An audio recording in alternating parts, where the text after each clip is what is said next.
Hi, are you guys allowing opportunities to record? This is Dirk Vanderhart at OPB. Yes, this is Rob Callie. Yes, we are. Okay. You're welcome to record. It says I need permission, so if you're able to do that, We'll take care of that, Dirk. Thanks.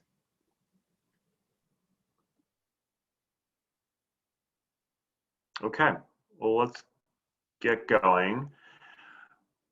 Welcome to the weekly OHA COVID-19 media briefing. I'm Rob Callie. I'm the communications director here at the Oregon Health Authority. This morning, I'm joined by Director Pat Allen and Dr. Dean Sidelinger, OHA State Health Officer. We also have some guests that I want to welcome. Wendy Watson from Kaiser Permanente and Dr. Mary Giswald from Kaiser Permanente. They'll be talking about the vaccinations at the Oregon Convention Center this week and going forward. We also have Dan Herman from 211 and Stephen Certo from Safeway. And Dan will be talking about support that 211 has been providing to seniors and other people seeking vaccine information. And Stephen Certo will be talking about the retail pharmacy program that rolls out this week.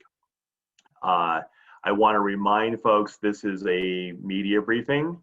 Again, the questions and answer session is reserved for reporters. This is an opportunity for media to ask questions and get information. Members of the public are absolutely welcome to listen in. We have Facebook Live and other events for members of the public to ask questions and welcome you to do that.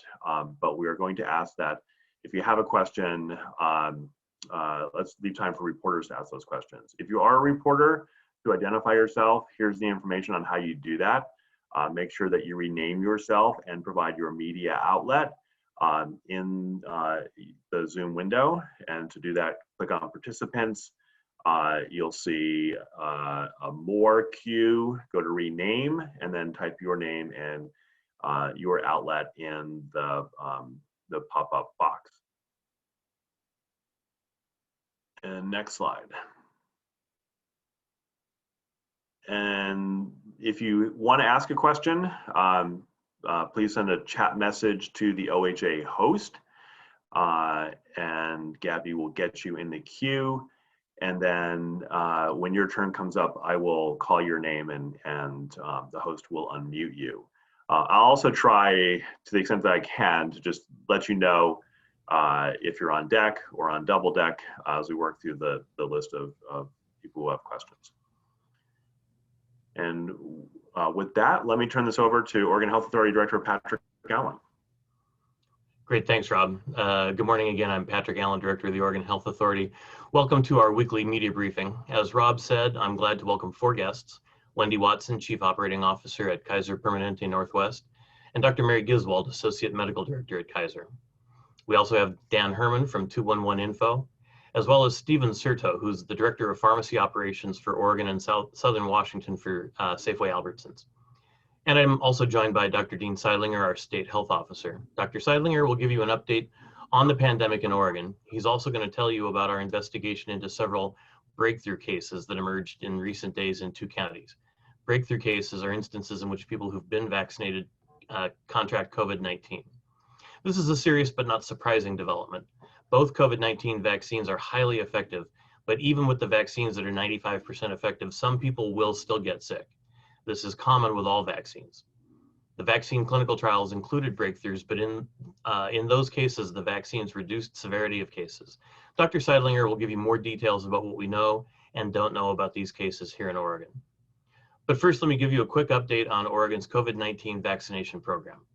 I'm going to update you on the progress that we're making in vaccinating people age 80 and older and other eligible groups, give you an update on the increased vaccine supplies coming to Oregon and how we'll distribute those doses across the state to sustain our current pace and make sure vaccines are going where they're needed most.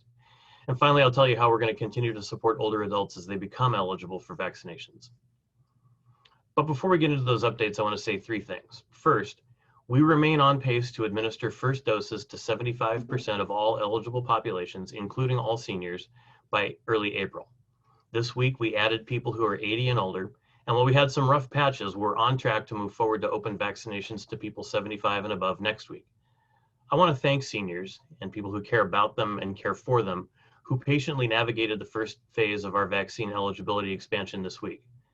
I know in many cases we didn't disappoint my prediction that we'd fall short of expectations as we dramatically expanded eligibility. I know many of you were disappointed you couldn't get a vaccination appointment, but I want to let you know that I stand by my promise that you will get vaccinated. Second point is Oregon is expanding the ways people can get vaccinated. Despite demand that far outstrips supply, Oregon vaccinators and partners like 211 Info have enabled more than 450,000 Oregonians to get vaccinated to date. This week, vaccinations became available at more than 120 retail pharmacy outlets across the state, and soon federally qualified health centers, or FQHCs, in Oregon will begin offering vaccinations as well. We want to expand that number and their quantities of vaccine as we receive more doses from the federal government. The third point is Oregon is receiving more doses of vaccine, boosting our weekly allocations. Vaccine shipments to FQHCs in Oregon will eventually add approximately 6,000 doses on top of our state allotment.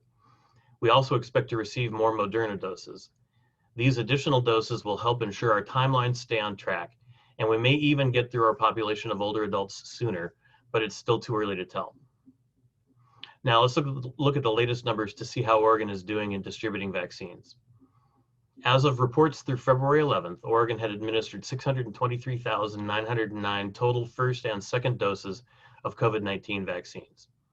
Yesterday, Oregon vaccinators reported administering 14,004 doses on February 10th. Oregon is tied for 17th in the nation in percentage of population given at least one dose at 10%.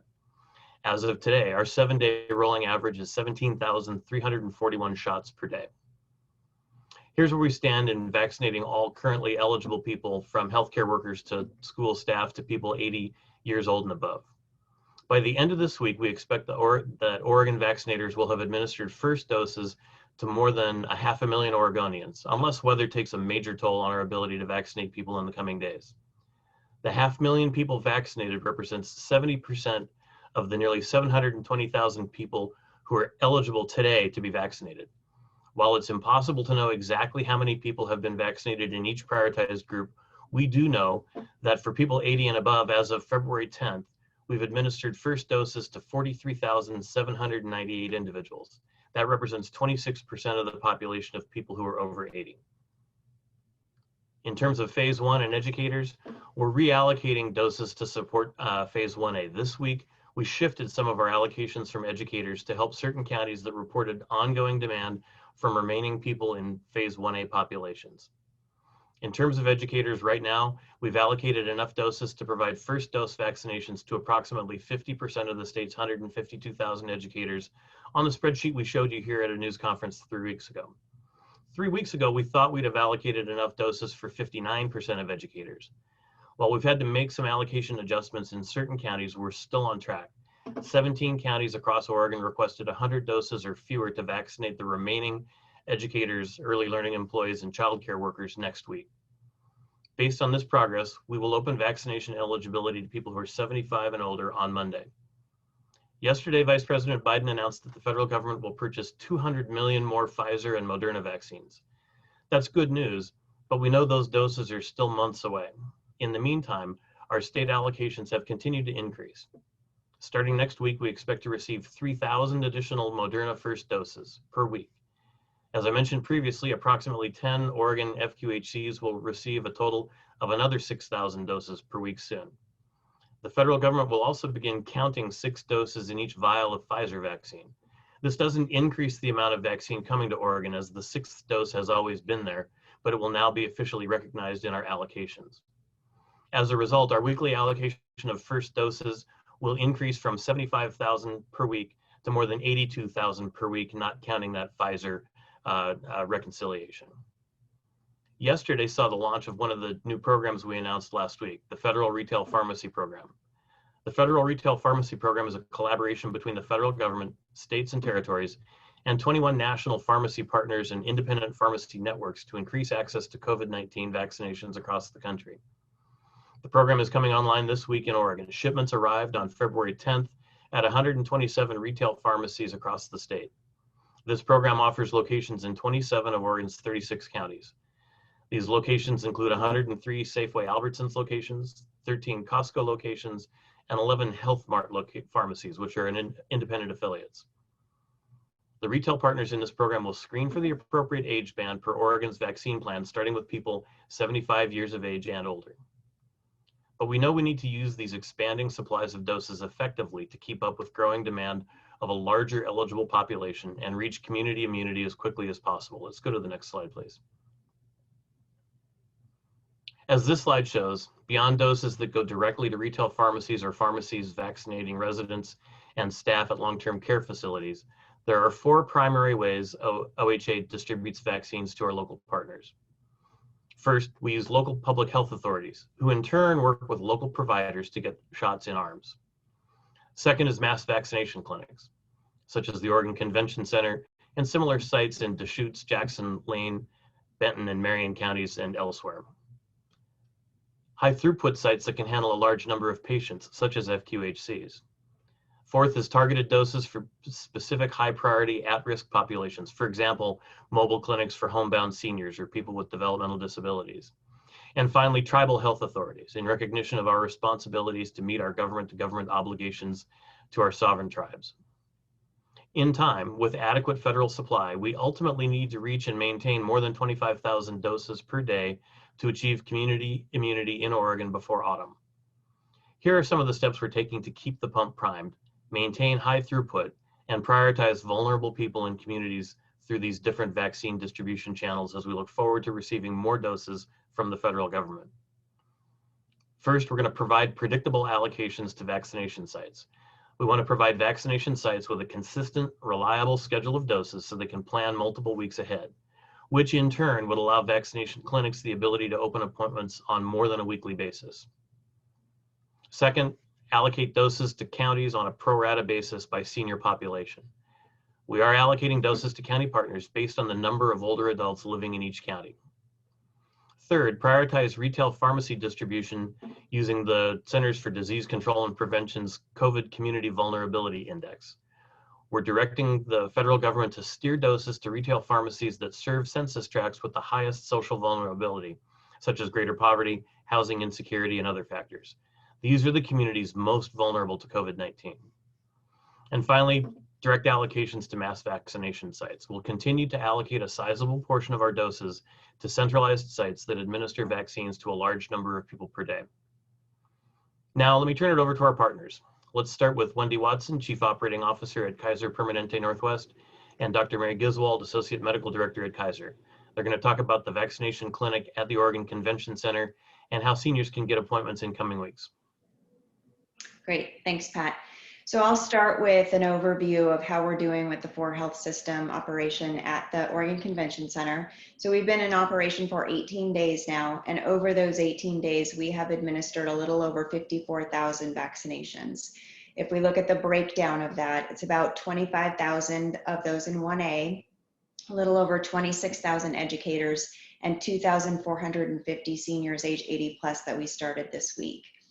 We are working on continuously improving our processes at the Oregon Convention Center and very grateful for the support that we're getting from the National Guard and other volunteer organizations. With that, we've been able to increase our daily throughput. We're currently operating at about 4,000 vaccines administered per day, and we have we'll be ramping up to about 6,000 per day as we start layering in second doses. So that's going well. We're also partnering very closely with our OHSU partners that's running the airport drive-through location. For the last 3 weekends, they've been focusing on the phase 1A and the disability community, and in that time have vaccinated over 16,000 in those categories. And they also are heavily relying on volunteers through the Red Cross and Port of Portland, for which they're greatly appreciative as well. I know weather is top of mind for everyone. We did unfortunately have to cancel at the Oregon Convention Center today and tomorrow. We wanted to make sure of the safety of those coming in to get vaccinated, as well as all of those who are working at the convention center as part of the vaccination site. We have 5,789 people who were scheduled today and tomorrow. We are proactively rescheduling all of those people into next week. And every one of those will be outreach to either through their My Health account, through email, or through phone call. So we are putting them onto a schedule and a date and time next week. And if that date and time doesn't work, we can reschedule, but we just wanted to make sure that everybody had a slot next week. That doesn't change anybody's appointment that's already scheduled for next week. Our hours next week will be 7 a.m. to 7 p.m., which is what we were previously planning. And then the Portland Airport site also canceled their operation this weekend and moved all of those appointments to next weekend. Looking at our future schedule release, we want to get to a very predictable, consistent schedule release where we can consistently be providing additional appointments. So we'll be moving to a schedule release on Monday and Thursday at 9 a.m. And each week we will release appointments at that time. The amount that we'll release starting on Monday is really up in the air right now, just because we have to wait and see how many reschedules we have to move into next week. Sunday is still a little questionable in terms of whether we'll be able to operate. Once we get through this weather event, then we'll be able to get into a regular release of appointments on those 2 dates. In terms of what we've released just recently, yesterday, we at 9 a.m. released 4,500 appointments at the convention center. And this is for the date of 2/19 through 2/23. And we also released 2,600 appointments for educators in wave 3. So those were released yesterday.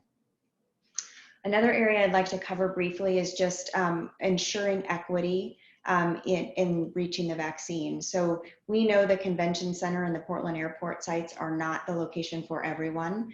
And so we are partnering very closely with the FQHCs and with local public health on the smaller, more targeted clinics that they're setting up, and really partnering across all of our sites to make sure that we're reaching everyone. In addition, the health systems are taking steps to make sure that our communities are also ready to receive the vaccine. And one example of that is Kaiser Permanente is awarding 2 $150,000 grants, one to the Oregon Latino Health Coalition and one to the Pacific Islander Coalition. And this is all around vaccine readiness and COVID-19 prevention. So our goal really is that no one is left behind as we work to vaccinate all Oregonians. So at this point, I'd like to turn it over to Dr. Mary Giswald. Thank you, Wendy. I wanted to share briefly a little bit about how things are going clinically at the convention center. And I want to start by saying the COVID vaccine is safe and it is effective. And the benefits of the vaccine far outweigh the risks of getting COVID-19. So as Wendy said, we have vaccinated over 50,000 people so far at the convention center. And the number of reactions we are seeing are consistent with what has been reported by the CDC. We have protocols in place that are based on guidance from the CDC, and we have clinicians on site so that we're ready to respond to any clinical incidents that might occur. You know, true anaphylaxis after a COVID vaccination is a rare event. And recently the CDC released information reporting that they had seen 21 cases of true anaphylaxis in over 1.8 million people vaccinated. So really this is rare. You know, side effects do happen after the vaccine.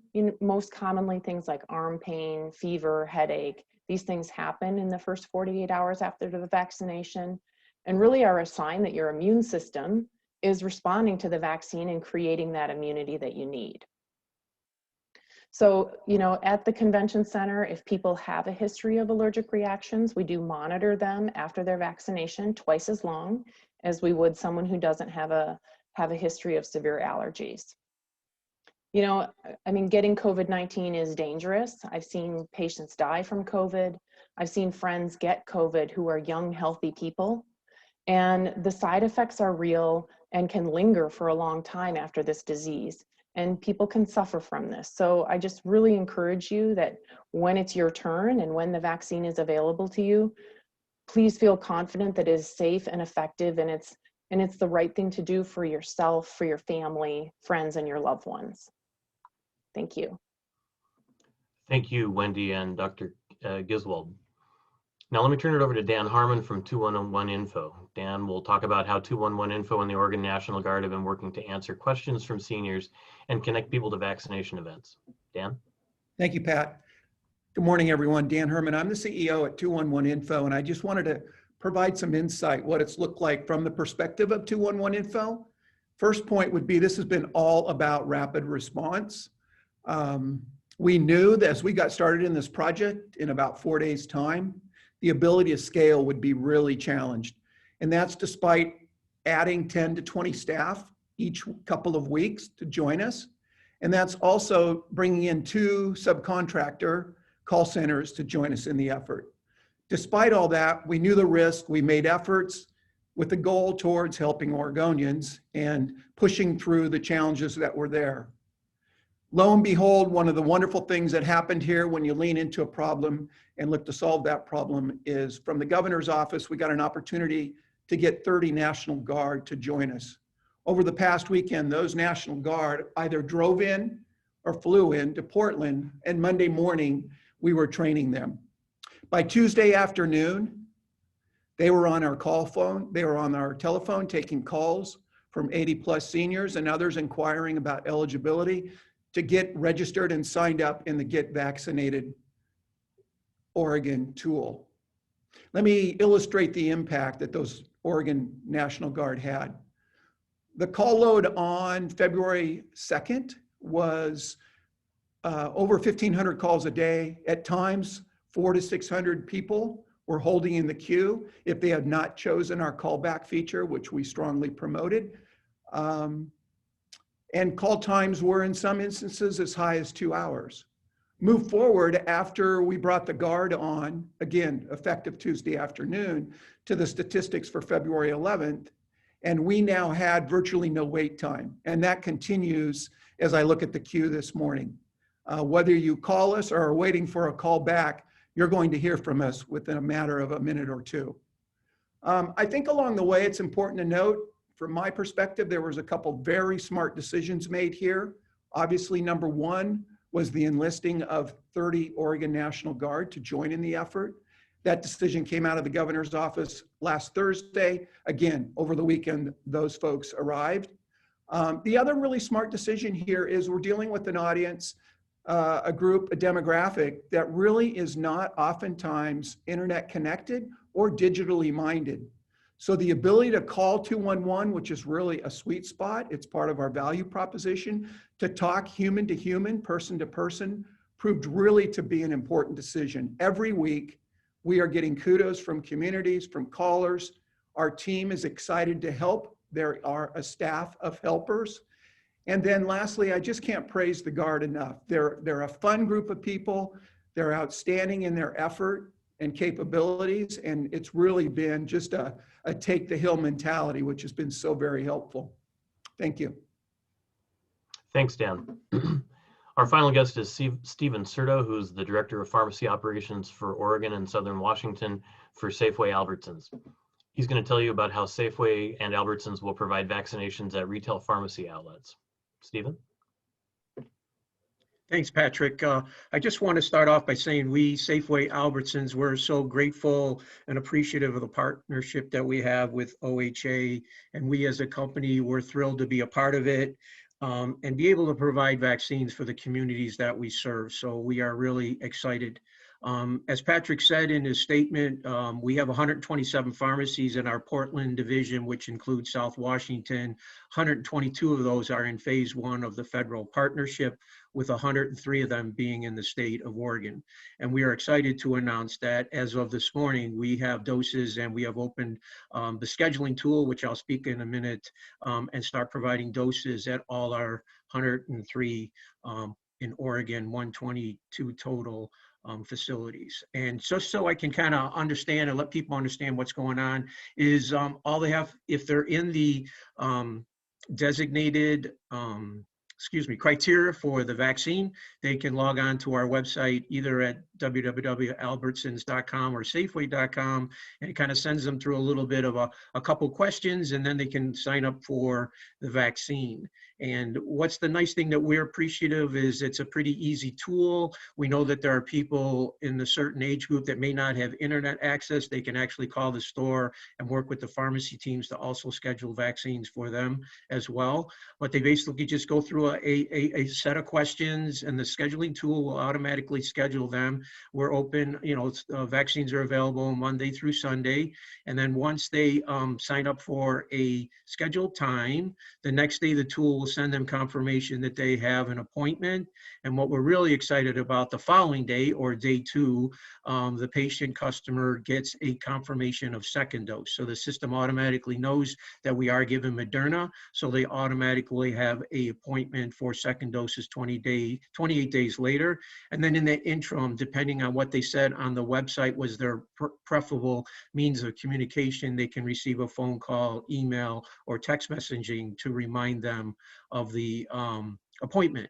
And just kind of give you a quick update, as of 9:30 this morning, we have almost 5,000 doses that are already on the scheduling tool of the total probably 12,200 that we have in all our 122 locations.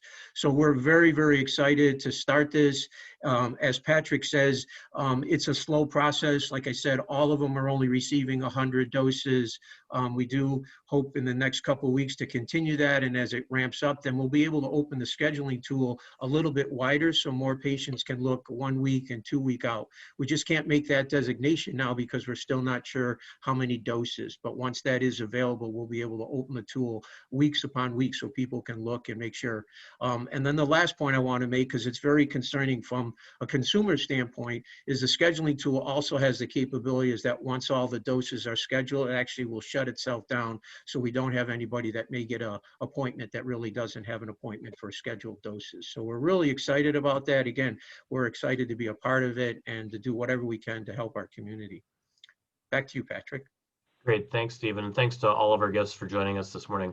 Now let me turn things over to Dr. Sidelinger, who will talk about the COVID-19 situation overall in Oregon and the breakthrough cases we've detected. Thank you, Director Allen. I want to start off today with an update on our pandemic here in Oregon. Over the past several weeks, we've seen a trend of declining daily cases of COVID-19.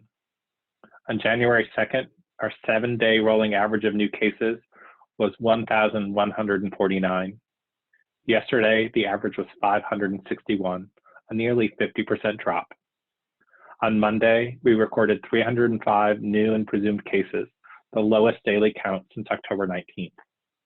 Our latest weekly data report showed that for the week ending Sunday, February 7th, OHA recorded 4,049 new cases, the lowest total in 3 months. And these decreases are a testament to the actions all Oregonians are taking to slow the spread of COVID-19 and the sacrifices we've made. So thank you. As of today, we have reported 149,576 cases of COVID-19 in Oregon, including 517 new cases today. We've seen similar declines in COVID-19 hospitalizations from a peak of 584 on November 30th to just 209 individuals yesterday. COVID-19 associated deaths are also at the lowest total since mid-November. To date, there have been 2,094 COVID-19 related deaths in Oregon. Every death represents the loss of a loved one, a neighbor, and a member of our community. My thoughts go out to everyone who has experienced a loss. But now let's move on to some good news. Our percentage of positive tests has dropped to 4.2%. And this week, today, 12 counties in Oregon, including Multnomah, Washington, and Clackamas counties, received welcome news of a reduction in risk levels. These are encouraging developments, and they stand as a testament to the hard work Oregonians are doing to protect their families and their communities by wearing masks, limiting our indoor gatherings, and keeping physical distance. But make no mistake about it, the virus remains a threat to all of us. 27 of the state's 36 counties remain at extreme or high risk. Even with vaccinations increasing in Oregon, we can expect to see COVID-19 continue to spread throughout our state.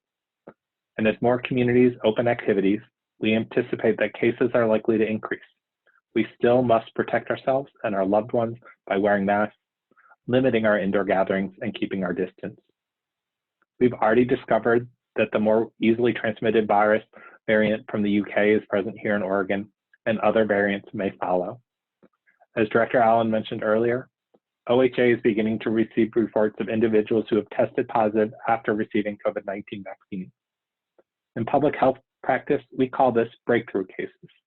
These are people who get sick with COVID-19 at least 2 weeks after completing their vaccination series. As of today, we're reporting 4 of these cases, 2 in Yamhill and 2 in Lane County. The illness in these individuals has ranged from no symptoms at all to mild symptoms. And we're working with our local and federal public health partners to investigate the cases and determine their origin. Out of an abundance of caution, we will do genetic genome sequencing on the virus in these initial cases, and we expect results next week. These breakthrough cases are not unexpected. No vaccine provides 100% protection, and clinical trials of both vaccines presently in use included breakthrough cases. In those cases, even though the participants got COVID, the vaccines reduced the severity of illness. And based on what we know about vaccines for other diseases, the data from clinical trials, experts believe that getting a COVID vaccine may also keep you from getting seriously ill, even if you do get sick. So what all this means is that we can expect to see more breakthrough cases. Getting as many Oregonians as possible vaccinated remains a critical objective to us in ending the pandemic here in Oregon. But there are also steps we can continue to take to prevent the virus from overwhelming us while we vaccinate Oregonians. Just this week, the CDC updated its guidance on face coverings to ensure they provide the best protection they can. These updates included making sure your mask fits snugly over your nose, mouth, and chin, checking for gaps by cupping your hands around the outside edges of your mask, wearing a mask with several layers, using a mask fitter or a nose wire for a tighter fit, and a cloth mask over a disposable mask can help ensure a better fit. I want to say that Oregon has avoided the fate of many other states suffering from the COVID-19 pandemic by adhering to our protective measures, and that's a tribute to each and every Oregonian, so thank you. Although still scarce, vaccines are becoming more widely available every day. More Oregonians are getting vaccinated by the day, and the existing vaccines offer unprecedented levels of effectiveness. The quickest and most direct route out of this pandemic is to get vaccinated when you're eligible. Thank you for your patience as you await your turn. Now I'll turn things back over to Director Allen. Great, thanks, Dr. Sidelinger. Just one final point I'd like to make before we open up to questions. Back in the spring when we began reopening after a prolonged period of things being relatively closed down, we saw a significant increase in cases. I think because a lot of people thought we were going back to the way things were before the pandemic, and I think we all need to remember that period and remind ourselves that we're still not going back to the way things were before. We're going to need to continue to wear masks, to socially distance. Our businesses are not going to be able to, that are reopening, are not going to be able to reopen at full capacity. And those are all so important to continue to do and pay attention to while we move into this next phase and while we move through vaccinations. With that, Rob, I think we're ready to go ahead and take questions. Okay, thank you. Thank you, Director Allen, Dr. Sidelinger, our guests. If you have a question, please chat the OHA host to get into the queue. Looks like our first question is from Amy Green at the Oregonian. Hi, yes. This is for Dr. Sidelinger. Can you provide any more details at all about the breakthrough cases, how old these people were, how you said it was at least 2 weeks after they had received their second doses, I believe. How long? Can you give me a range of how long it is? And how was it that it came to be known that they were infected if they had, well, especially for the ones who had no symptoms? Thank you, Amy. And I don't have the exact dates on how long it's been since their last vaccination or the ages. But what I can say is that these individuals were picked up because either they were tested because they had symptoms or tested for other reasons. And that none of these initial cases have been reported to us that have anything more than mild symptoms, requiring any of them to seek a higher level of care. The reason we use 14 days, and we stress that, is that that's what the studies have shown us, that the vaccines show their full effectiveness 2 days following full vaccination. So individuals we know can be exposed before their first dose, between their first or second dose, or shortly after their second dose, and may come down with symptoms before their vaccine has had a chance to have full effectiveness. And so those aren't the cases we count here. by waiting till 2 weeks after that second dose, we can be fairly sure that these were individuals who were exposed after they were vaccinated and likely got sick after that vaccine. But again, not to be unexpected in a vaccine that, while phenomenal with 95% effectiveness, still means that 5% of people may be infected. To date, we've had over 160,000 Oregonians receive their second dose. Not all of them are 2 weeks out from that dose, but that indicates a large number of people who could potentially develop disease after full vaccination. But again, the data we're seeing in Oregon, that other states are seeing, shows that we're not seeing severe disease or hospitalizations in these people. Our vaccination does work. Just 2 follow-up questions.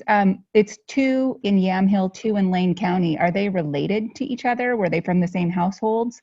Were they in the medical profession, perhaps? And then second question about transmissibility. Is this a reminder to people, even people who've been vaccinated, that they could be carrying the virus and spreading it, and so they do need to follow those safety measures like mask wearing and distancing? Thank you, Amy. I do know that at least in one of those counties, these 2 are associated with a single location, so a cluster of cases. And that it is a reminder, as you say, that even when fully vaccinated, we need all Oregonians to take some steps to protect ourselves and our families and our loved ones. Masks are not going away anytime soon. So wearing our mask, continuing to limit our indoor gatherings, and keeping our physical distance from others, those are actions that are going to stay with us even as we get vaccinated. And those are steps you can take to protect yourselves right now. Thank you.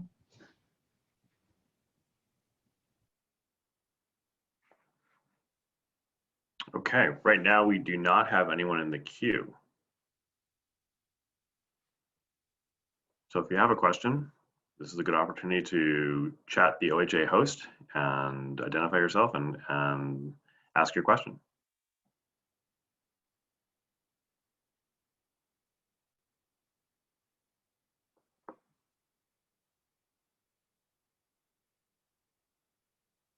All right, looks like we have a question from Aaron Ross at OPB. Hi, thanks, Rob. Dean, can you talk a little bit about what sorts of genomic surveillance you're doing around these cases?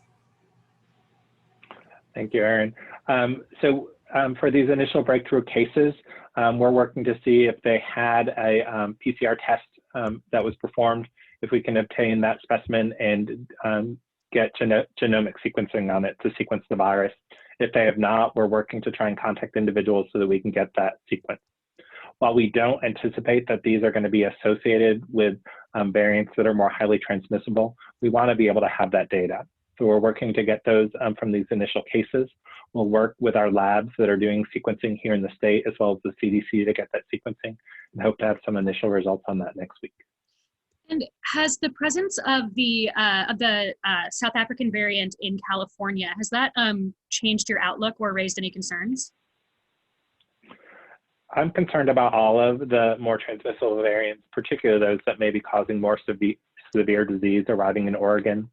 To date, under the current methods we're using to look for variants, whether that's through routine surveillance testing or trying to identify genetic kind of signs in some of our PCR testing to send some in to our wastewater surveillance that our partners at Oregon State University are doing, we have not identified either the South African variant or the variant from South America that was first identified in Brazil. It would not be surprising that we start to locate those, as they are more transmissible, and we know that at least the Brazilian variant is, or that some of the variants are in our neighboring states, so we'll continue to look for those. But the good news is that the masks we're all wearing now, the actions we're taking to limit our indoor gatherings and to keep our distance, work against not just what's circulating in Oregon right now, but against these more transmissible variants as well. And with the addition of some of the recommendations from the Centers for Disease Control and Prevention to look at how our masks are fitting, either by using a mask fitter, ensuring wire nose pieces, doubling up on masks if they're single layers, and other things to ensure fit. These are all great things we can do right now to protect ourselves from all variants of COVID-19. Thank you. Okay, next question is from Rachel Alexander at the Salem Reporter.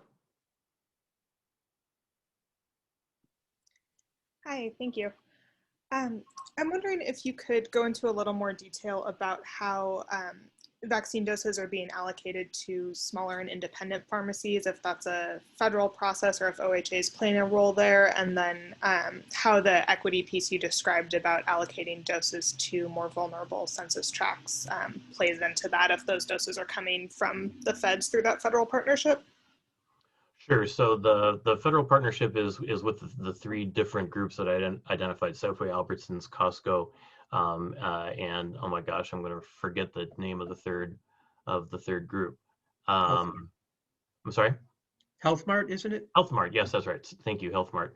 Health Mart is a chain, is an affiliated group of independent pharmacies with locations in places like Tillamook, off the top of my head, is a Health Mart pharmacy. They may have Health Mart in their name, or they may be branded as a local name in their community. And they're getting their allocations. All three of those groups are getting their allocations directly from the federal government. Beginning with upcoming allocations, we're able to basically advise CDC on how to allocate those doses.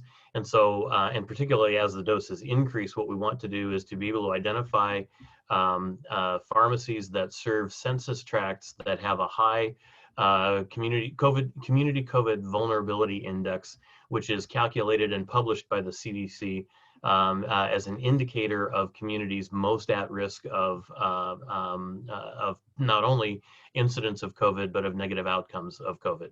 And so what we would do is try to send more doses to those pharmacies as we try to do a better job of reaching vulnerable populations that are at greater risk of contracting the disease, getting seriously ill, and potentially dying.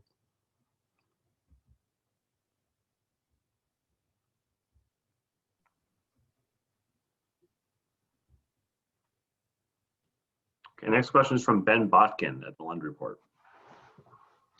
Yes, I had a question about the variants. I was hoping that you could speak to any changes in testing protocols or infrastructure that are needed to test for variants, and if so, if those are needed, what plans are in place to prepare for that? Thank you. Thank you for that question. I think what we'd like is more capacity to test variants, and that is coming online here in Oregon. The Oregon State Public Health Lab bringing on the ability to do sequencing in the coming month. What we have right now are several different processes. We have a process of general surveillance where we send a random assortment of samples in for testing to look for the variant. This is right now a small number of cases, but can give us an assortment across the state in various locations to look for this variant. What we know is that with the UK variant, B117, is that on some of our tests that we do for PCR testing to look for the virus in clinical specimens, it gives a particular signature that indicates it might be a variant.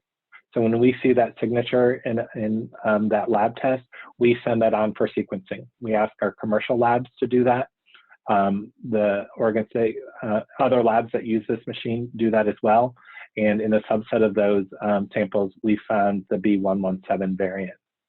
In addition, if we see unusually large or quick spread of cases or an unusually large outbreak, we will send those samples in for sequencing to see if a more transmissible variant is playing into that.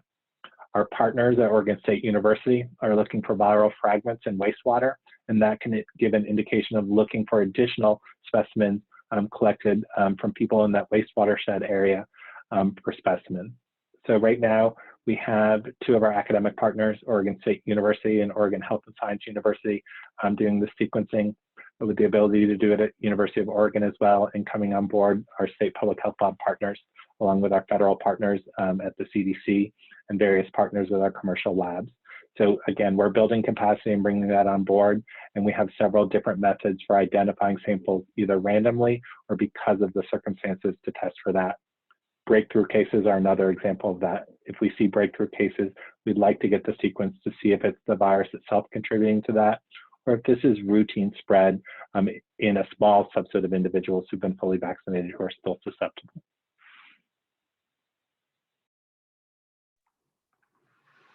Okay, looks like we have a follow-up question from Aaron Ross at OPB. Great, thank you. I was wondering if there's anywhere that people can access the list of available pharmacies, or how people will be notified if the pharmacies in their area are available to sign up. That's a great question, and I might actually pitch that to Rob to see have we posted anything like that to our site. And while he's go ahead. To date, no, we have not. So the Google tool will link to a map of outlets for vaccination sites around the state. Our intent is to capture retail pharmacy outlets along with mass vaccination sites and other opportunities. But right now we don't have that function built into the tool, but we are hopeful that we will have it shortly. What plans are you making for non-phone accessible or non-web accessible folks? Well, as Stephen indicated, people can simply call their local pharmacy.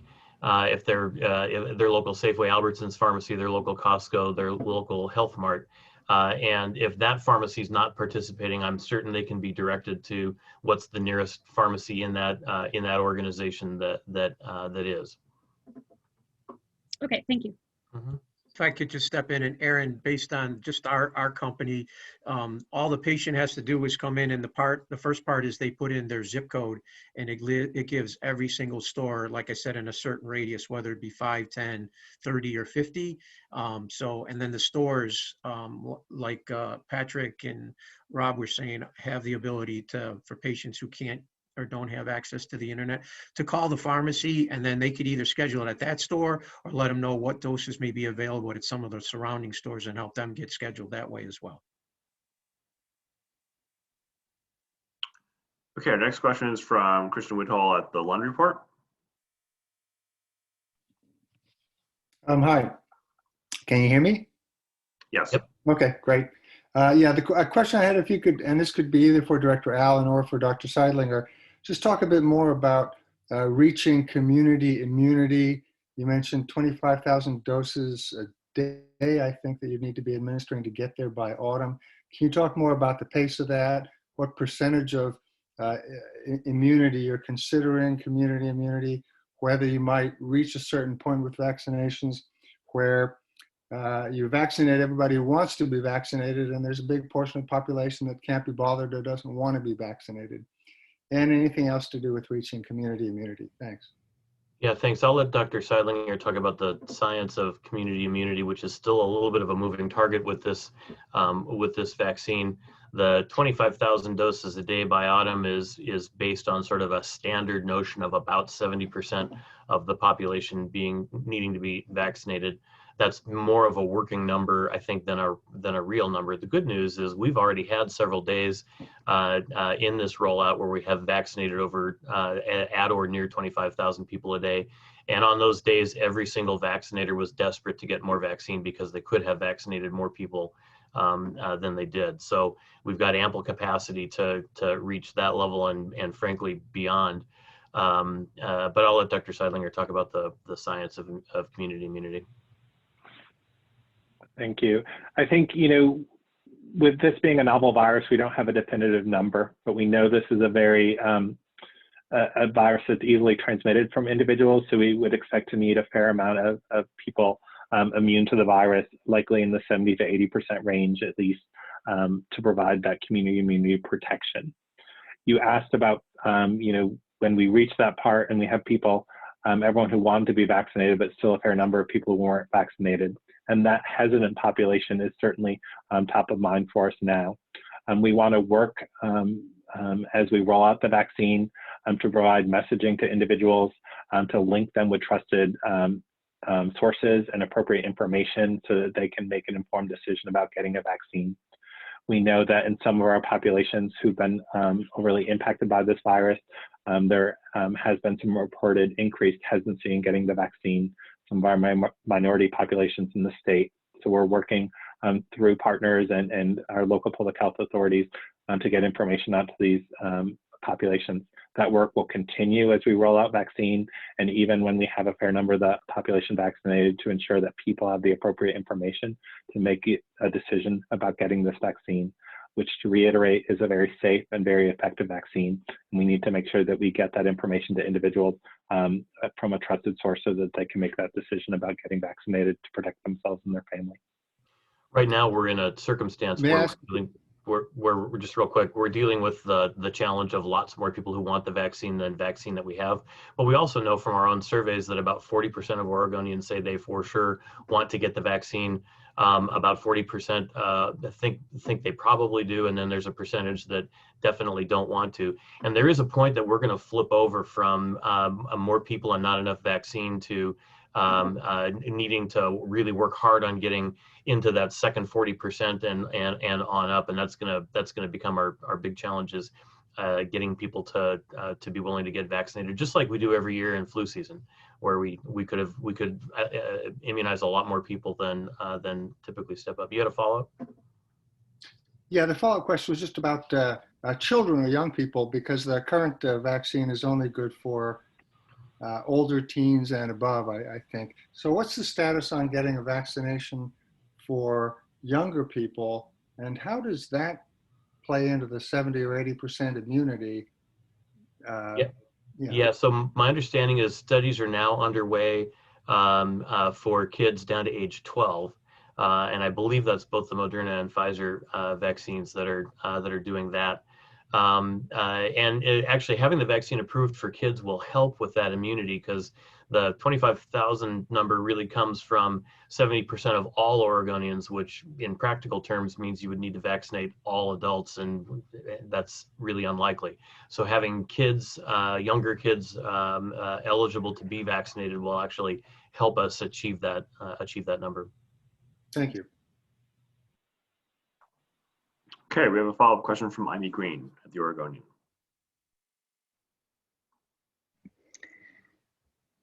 Yeah, thank you. Again, for Dr. Sidelinger about the breakthrough cases, a couple questions. I'll just start off with the first two.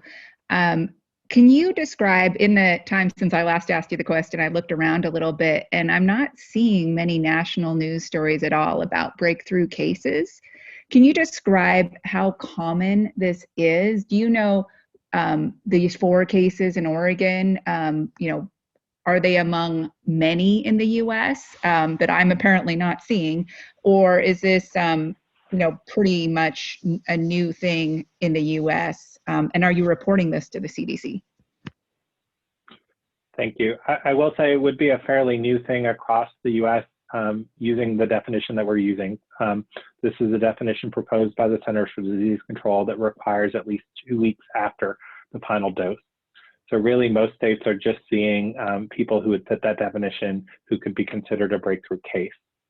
And working and talking with our Centers for Disease Control and Prevention colleagues, they're finalizing up some of their details about their surveillance system and which details they'd like reported, but have encouraged states to begin reporting those cases onto the CDC, which we have. Right now, they do not have any plans to report the national numbers or numbers by state publicly. That's because different states differ in their reporting, in how kind of widespread their outreach efforts are with partners about reporting.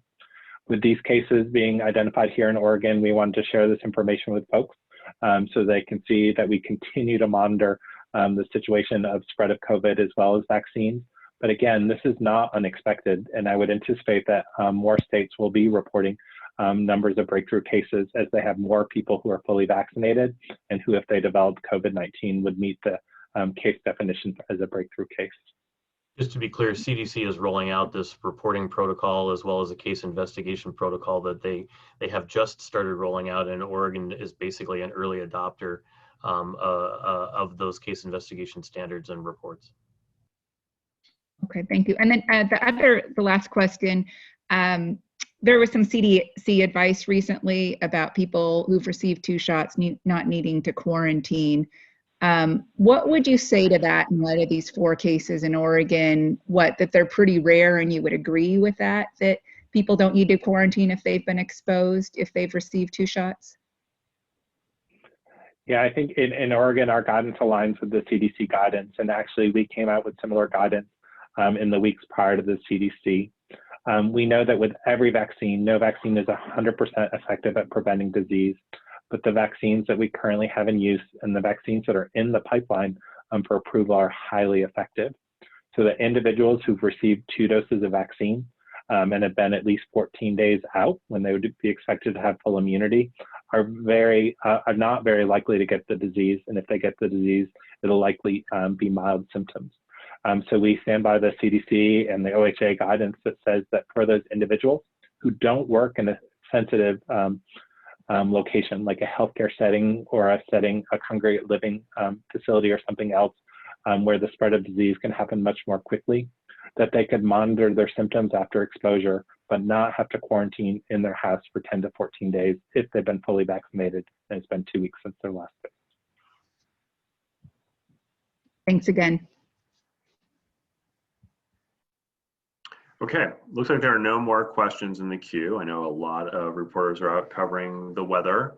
I want to thank you all for joining us today. I want to thank our guests for joining us today and let you know we will be back next week unless, of course, we're preempted by a news conference with the governor. But other than that, I look forward to seeing you again next week. Thank you. Thank you.